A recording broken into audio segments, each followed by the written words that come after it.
Now, we want to discuss the matter and the implication it has on CPO-based company listed on the Jakarta Composite Index. And we now have Sekuritas online trading head, Daniel Wiguna. Daniel, hello, good afternoon. Hi, good afternoon. Really happy to see you today. Yes, likewise. Now, this is a very interesting development because I think this announcement was something a lot of people were waiting for in this particular week. Now, Daniel, President Joko Widodo has finally lifted the ban for CPO commodities.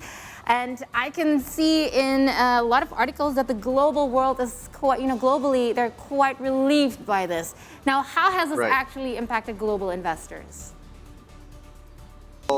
Through a global point of view, we see that the crude palm oil or CPO prices fell at the opening session of trading today after the Indonesian government announced it would reopen CPO exports by next week. Well, referring to data from Reuters, we see at 7:50 this morning on local time, the CPO was priced at around 6,007 Malaysian ringgit per ton, or dropped around 1.07% and became the lowest level since April 12, 2022. So far, this week we see that CPO prices have corrected around 5% and fell around 4.85% on a monthly basis. But if we see through year-to-date point of view, CPO price is still 50.5% this year. So technically, commodity analysts see it in another macroeconomical point of view, said that the CPO price will test the resistance point around 6,000 Malaysian ringgit per ton. And as we see it through a technical point of view also, the bullish trend is still not break us.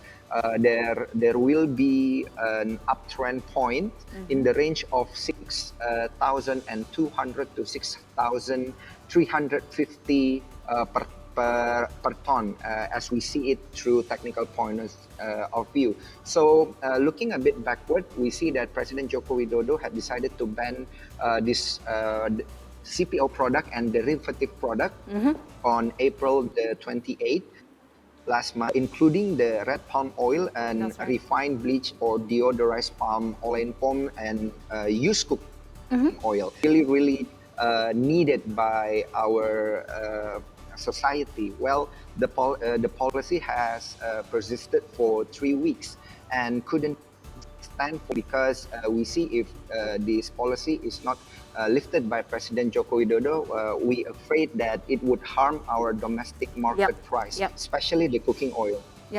So we have experienced a domestic price crash in the last week. It went from around 2,000 per kilograms to all the way down to 1,200. And that has caused a demonstration in front of Parliament and, earlier this week. And just out of curiosity, how has our local market responded to the lift of the ban? Has there also been some kind of relief? Because has the price in Indonesia domestically at least recovered? Of course, because the Association of Palm Oil Entrepreneurs, or as we know as GAPI, represented by Secretary Edi Martono, said that his party greatly appreciated that government's decision, because the storage tank had reached full capacity, and that activities would soon return to normal. Through another point of view, Strategic Food Price Information Center, or PIHPS, said that the price of bulk migration on Thursday or yesterday fell around 100 rupiah per liter. So the price of packaged cooking oil for category 1 brand, decreased by around 50 to around 26,800 rupiah per liter, and category 3 by 50 rupiah also to 25,800 rupiah per liter. This price is the national average per liter. So as we can see through a bigger point of view, what had been decided from President Joko Widodo, I think can control the cooking oil price in our domestic market. Well, this is really brings a relief, of course, to our society. Well, of course, I mean, we've always known and hoped that this wasn't going to be a long-term policy, that it won't take too long for the cooking oil supply to, to recover again finally. And hopefully the prices domestically will recover soon after the ban is officially lifted. But other than that, though, we know that the food price inflation is globally causing havoc around the world right now, specifically due to some conflict areas, and now that Indonesia has, Indonesia has a policy of a temporary ban on CPOs of exports. We know that India is the largest importer of CPO commodities, and we know that Indonesia is not so far behind. During the time this ban was imposed, did you think, what was the price like, and how was India able to, fulfill the demand of the needs of consumers that were, initially also our market share? Right. Because we know that India is the largest importer of Indonesian CPO, where India annually imports about 13 to 13.5 million tons of vegetable oil and around 8 to 8.5 million tons of palm oil. We see that this month 45 to 50% came from Indonesia and the rest from neighboring countries. Of course, we know that the neighbor country is Malaysia, because Malaysia is also one of the biggest exporters for CPO product. However, since the implementation of the ban on Indonesia CPO export, India has turned to Malaysian CPO because the government's policy are considered able on a monthly basis.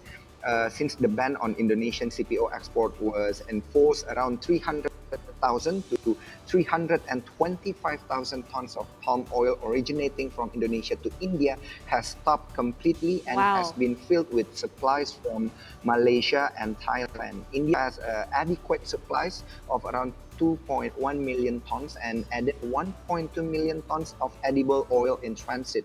That is when the export ban was imposed. India had about 3 months of consumption already secured. In fact, not only did the price CPO plummet after the export ban was lifted, but the price of soybean oil also, as a substitute for CPO, also fell by 1.6%. So we see that whatever President Joko Widodo once again are doing now is really good sentiment, not only domestic market but for global market also. I mean, we spoke to an expert earlier this week, and he said that there's only a small portion of the actual CPO produced in Indonesia that goes to the actual cooking oil. Like out of 20-something million tons, only 9 million tons. And what do we do with the surplus that has to stay in the country, right? So thankfully, President Joko Widodo has changed his mind and reevaluated, and the ban will be lifted. So thank you so much, Daniel, for the insight. And hopefully for those of you to look forward to invest in commodities again, their stability will soon return to the market. Daniel, thank you so much.